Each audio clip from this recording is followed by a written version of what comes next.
The warning came from a 7-year-old boy standing barefoot beneath the harsh fluorescent lights of Mercy Harbor Hospital.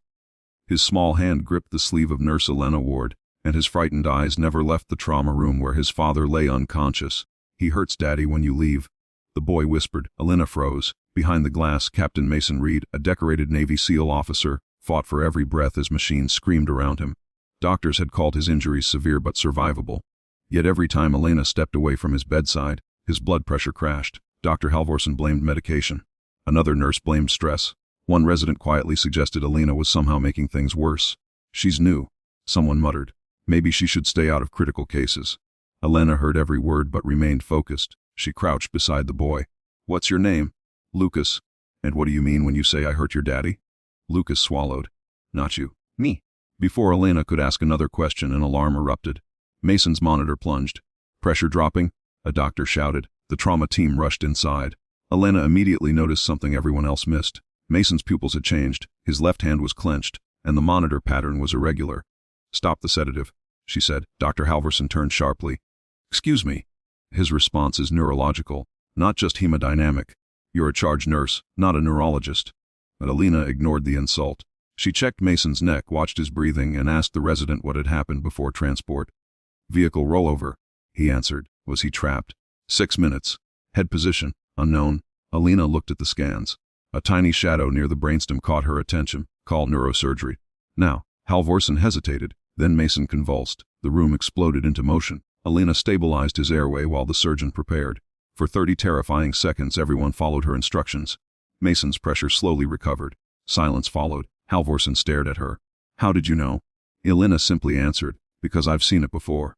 Lucas was crying. "You have to stay," he begged. Elena looked at him. "Why?" Lucas pointed toward his father's hand. "Daddy told me never to tell." Elena's expression changed. "Tell me what?" Lucas whispered. "He said if the bad dreams came back, you would know what to do." Elena reached beneath her uniform and pulled out a silver chain. Hanging from it was a tiny black metal insignia. Mason's eyes suddenly opened. He stared directly at it. "Raven," he breathed. Everyone in the room went silent. Elena leaned closer. "You remember?" Mason tried to speak, but pain stole his voice.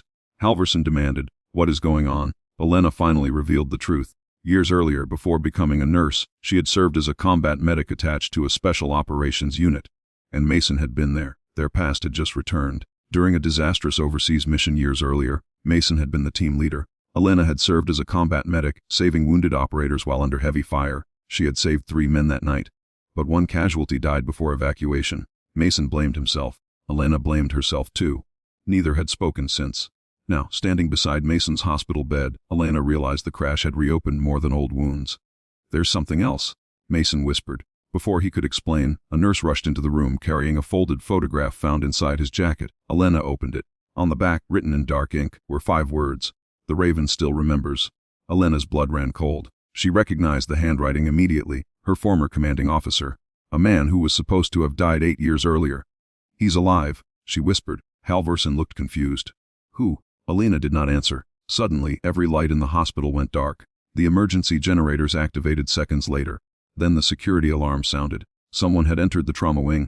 2 masked men appeared at the far end of the corridor. Lucas screamed. Elena pulled him behind the nurses' station and locked the doors. Halvorsen stared at her. "You know them?" "No." Elena answered calmly. "But I know what they want." One gunman raised his weapon toward Mason's room. Elena moved before anyone else. She grabbed a metal tray, deflected the weapon, and drove the attacker into the wall. The second man charged her. She ducked, swept his legs, and pinned his wrist until security officers arrived. The entire corridor fell silent. Halvorsen stared at the woman everyone had dismissed only minutes earlier. The new nurse was standing beside 2 restrained attackers. Mason smiled weakly. "Still fast," he whispered. Elena shook her head. "Still stubborn." Lucas ran to his father. Mason reached for him. Then he looked toward Elena. "I didn't tell him everything," he said. "Tell me now." Mason's eyes filled with tears. "Lucas's mother died because of that mission." Elena said nothing. "I thought keeping him away from you would protect him." Elena looked at Lucas. The boy was listening. Lucas whispered, "Mommy knew you." Elena knelt beside him. "She knew me very well." Mason closed his eyes. "I was afraid," he admitted. "Not of dying. Of losing him the way I lost her." Elena took his hand. "You don't have to fight alone anymore." For the first time, Mason allowed himself to cry. But the attackers had left behind one terrifying clue. The crash had not been an accident. Someone had deliberately forced Mason's vehicle off the road, and whoever ordered it knew exactly who Elena was. Weeks later, Mason walked out of Mercy Harbor Hospital with a cane, Lucas beside him, and Elena waiting near the entrance. Dr. Halvorsen approached her. "I owe you an apology." Elena smiled. "You owe Lucas one too." Halvorsen nodded. Lucas looked at Elena. "Are you leaving?" She crouched beside him. "Not today." Mason laughed softly. For the first time in years, the captain looked peaceful. The boy who had delivered a mysterious warning had unknowingly opened a door between two wounded people who had spent years believing they were alone. But the story was not finished. As police led the attackers away, one of them dropped a small encrypted phone. Mason recognized the symbol on its screen. His expression changed instantly. "That's impossible." Elena looked at him. "What?" "The orders came from inside the hospital. Security sealed the building. Every badge was checked. Every camera was reviewed. Investigators eventually discovered footage showing a maintenance supervisor entering the trauma wing minutes before the blackout. When officers found him, he tried to escape through the basement. Inside his locker was a folder containing photographs of Mason, Lucas, and Elena. The newest photograph had been taken that morning. Elena felt cold. Someone had been watching them for days. The supervisor eventually confessed.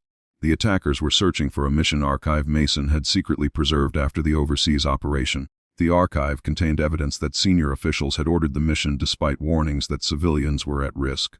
Mason had hidden it because exposing the truth could destroy powerful careers. But it could also clear Elena's name. For years, she had carried guilt for deaths she could not prevent. Now the truth was finally coming into the light. Elena stared at Mason. "You kept it all these years?" Mason nodded. "I promised the families I would." Lucas stepped closer. "Does that mean Mommy wasn't your fault?" Mason looked at his son. He could not answer. Elena knelt beside them. "No," she said gently. "Your mother was brave. The people who made those choices were responsible for their choices." Lucas hugged his father. Mason finally broke down, holding his son tightly. Months later, an official investigation cleared Elena of every accusation and confirmed the truth about the mission. She returned to the hospital, but this time nobody called her inexperienced. When Mason visited, he brought Lucas with him. The boy ran into Elena's arms. "You stayed," he said. Elena smiled. "Promised." Mason watched them, tears shining in his eyes. Sometimes saving a life means more than stopping a heartbeat from failing. Sometimes it means staying when everyone else walks away. And sometimes, the person everyone underestimates becomes the one who saves everyone else. If this story touched your heart, subscribe for more unforgettable stories of courage, sacrifice, and second chances.